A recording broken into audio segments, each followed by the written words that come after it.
Une rumeur s'élève au cœur de la France, portée par le vent froid de novembre. Des milliers d'âmes s'assemblent à Clermont.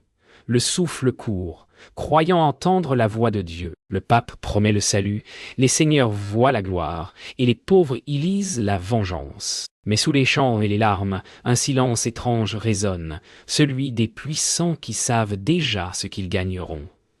Et si ce cri du ciel n'était qu'un écho de la terre?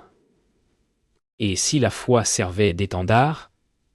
À la conquête, la croix devient un étau, et le monde retient son souffle. Les routes se couvrent de croix, de boue et de chants. Des familles entières quittent leur village, croyant suivre les pas du Christ. Ils vendent leurs terres, brisent leurs outils, emportent leur foi comme un trésor et une arme. Les cloches sonnent sans répit, et chaque écho semble promettre le paradis. Pourtant, dans le regard des enfants affamés, un doute s'installe. Où mène cette route bénie? Vers Jérusalem ou vers l'abîme? Le vent porte la prière et la peur, inséparables comme l'ombre et la lumière. Dans le silence de la nuit, derrière les murs de pierre du palais de Clermont, le pape Urbain II ne prie pas. Il calcule. Les voix des rois résonnent dans sa mémoire. Or, route, empire. Il parle d'âme, mais pense à territoire. Sous la flamme vacillante d'une chandelle, il trace un plan sur un parchemin. Nyoge Orient Yo, le mot brille comme une promesse. Ou une convoitise. Car si Dieu ouvre le chemin de Jérusalem, Rome en tiendra les clefs. De l'autre côté du monde chrétien, Byzance observe. Ses murs dorés reflètent les flammes de l'Occident. Anne de Comnène, fille d'empereur, écrit les mots que personne n'ose prononcer. Iga, les croisés ne viennent pas sauver, ils viennent conquérir. Dieu, sa plume tremble, non de peur, mais de lucidité. Sous les mosaïques du palais impérial, la foi et la politique s'entrelacent comme deux serpents d'or. Et déjà elle comprend. Jérusalem ne sera qu'un prétexte. L'Empire, la véritable cible. Dans l'obscurité d'un scriptorium, un jeune moine tremble. Luca di Verona découvre un pli secret glissé entre deux pages d'un manuscrit sacré. Les mots qu'il y lit brûlent plus fort que le feu. Iae pactum sacrum. Io, un accord entre Rome et Venise, scellé avant même l'appel du pape. Il comprend soudain. La croisade n'est pas née dans la prière, mais dans le commerce. Et si Dieu n'était qu'une signature au bas d'un contrat, avant même de quitter l'Europe, le sang coule. Dans les ruelles de Mayence, de Cologne, de Worms, les croisés massacrent les Juifs au nom du Christ. Les prêtres ferment les yeux, les cloches sonnent la victoire. Le sol, trempé de rouge, reflète les croix peintes sur les boucliers. La guerre sainte vient de naître, non à Jérusalem, mais au cœur même de la chrétienté. Et déjà, la foi se confond avec la haine. Sur la route de Jérusalem, la faim, la peur et la convoitise remplacent la ferveur. Les croisés pillent les villages chrétiens qu'ils rencontrent, criant qu'ils agissent au nom de Dieu. Les cloches d'une église sonnent pendant qu'elle brûle, comme si le ciel lui-même hésitait entre rire et pleurer. Ceux qui devaient sauver l'âme du monde volent maintenant son pain. Autour du feu, les seigneurs comptent leur butin. L'or brille plus que la croix. Les alliances se font et se défont au rythme des coupes de vin. Le pape parle d'un royaume céleste. Eux rêvent d'un royaume terrestre. Le nom de Dieu devient une devise. Et les prières, des promesses de marché. Le ciel s'éloigne. La guerre devient affaire d'hommes.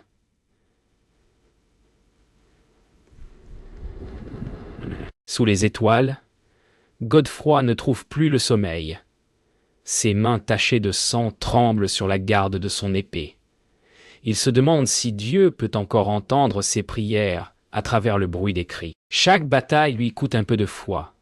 Et quand le vent souffle sur les plaines de Hongrie, il croit entendre les voix des morts lui murmurer « Iobé, pour qui combattu, chevalier ?»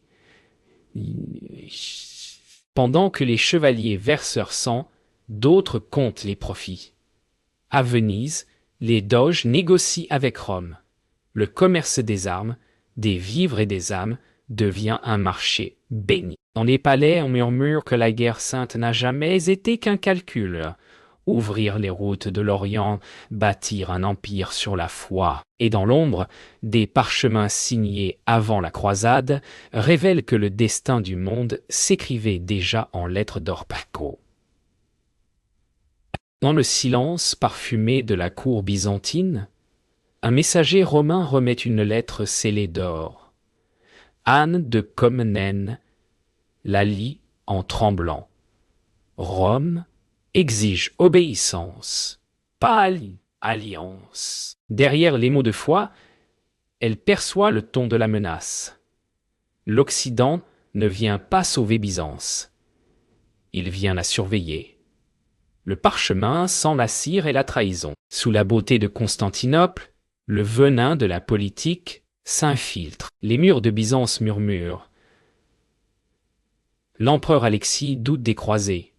Alliés ou conquérants, les rumeurs s'enflamment comme des torches. Les courtisans jurent fidélité d'une main, comptent les ducats de l'autre. Anne écrit, observe, comprend. Elle sait que la guerre n'a plus rien de sain.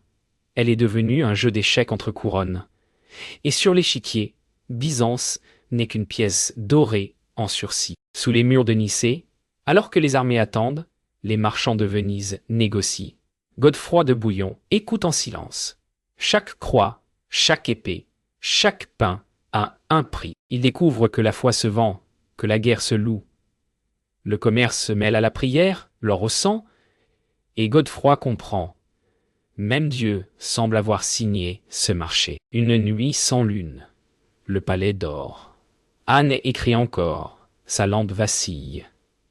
Un pas glisse derrière elle. Le silence devient un cri étouffé. Une lame brille. Un souffle passe. La princesse échappe à la mort d'un cheveu. Dans le couloir, une silhouette fuit, laissant derrière elle une plume tachée de sang. Anne sait maintenant que la vérité coûte plus cher que la foi. Dans un couvent près d'Antioche, Luca di Verona traduit un vieux texte latin. Les marges révèlent une note oubliée. Yoge pactum inter regs et papam.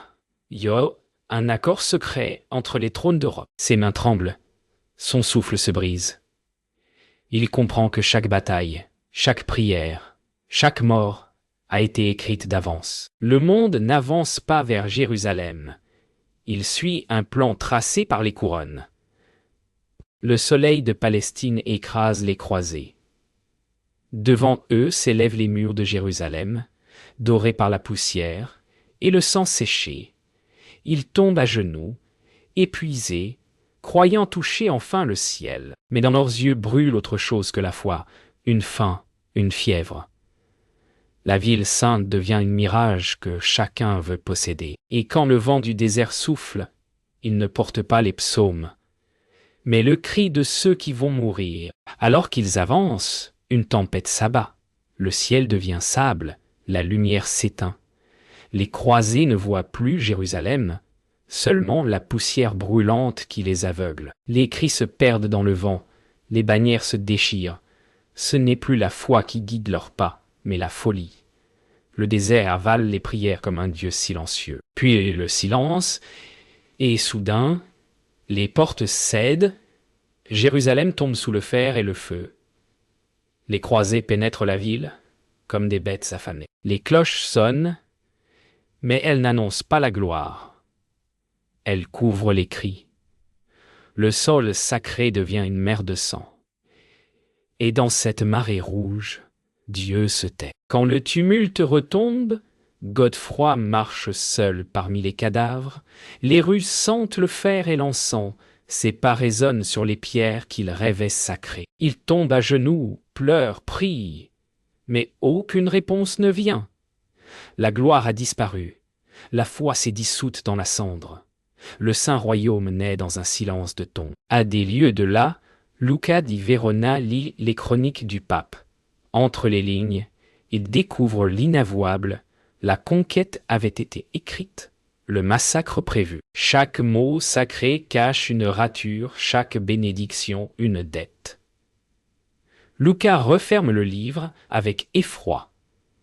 Il comprend que Jérusalem n'a jamais été le but, seulement le théâtre d'un mensonge divin. Les croisés dressent leurs bannières sur les murs encore fumants. Jérusalem devient royaume, et Godefroy en est le gardien. Mais il refuse le titre de roi. Comment régner là où Dieu a sa couronne? Le peuple acclame, les prêtres chantent, mais le vent porte encore l'odeur du sang. Le trône est en pierre froide, et la foi a pris la forme d'un sceptre. Ainsi naît le royaume de Dieu, entre mensonge et cendre. À Byzance, Anne de Comnène écrit « Ces mots brûlent plus fort que les épées ». Elle décrit la folie de l'Occident, la trahison des rois, la douleur des innocents. Chaque ligne est un acte de résistance contre le silence. Elle sait que son texte sera interdit, que son nom sera effacé. Mais elle écrit quand même, car l'histoire, dit-elle, ne se tait jamais vraiment. À Rome, le pape fait écrire une autre histoire. Dans ses chroniques, il n'y a ni sang ni doute. Seulement la gloire de Dieu et la victoire des fidèles. Les scribes enluminent les mensonges d'or et d'azur. Le monde lira ces pages et l'oubliera. Ainsi, la vérité meurt sous l'encre bénie. Dans la nuit, Lucas di Verona fuit. Dans sa robe sombre, il serre contre lui les pages interdites.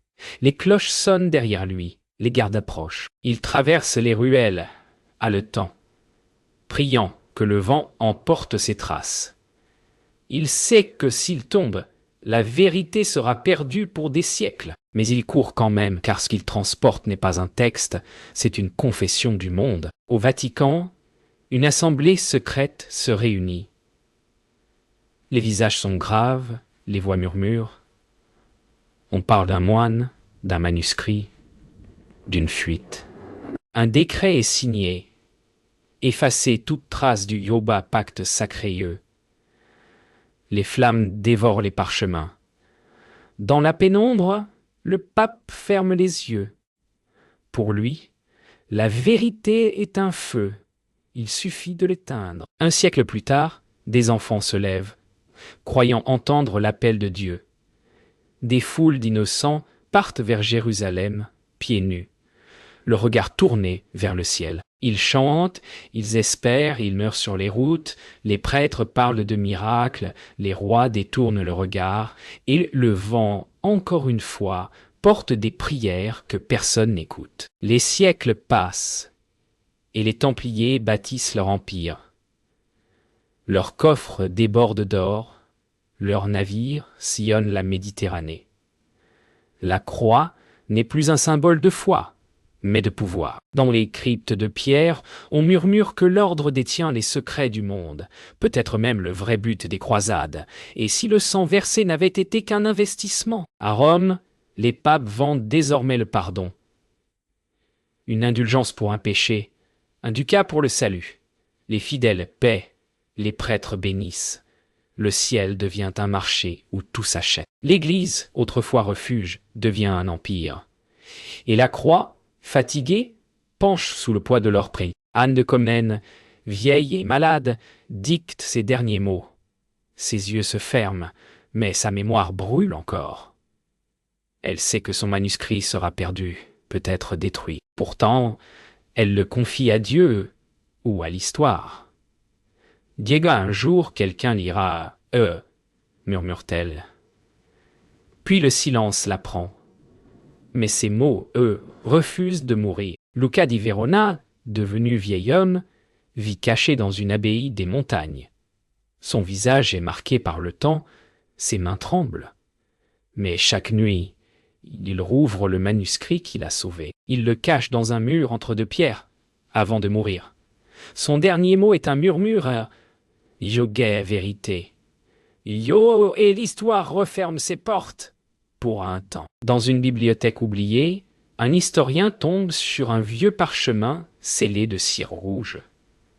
Ses doigts tremblent.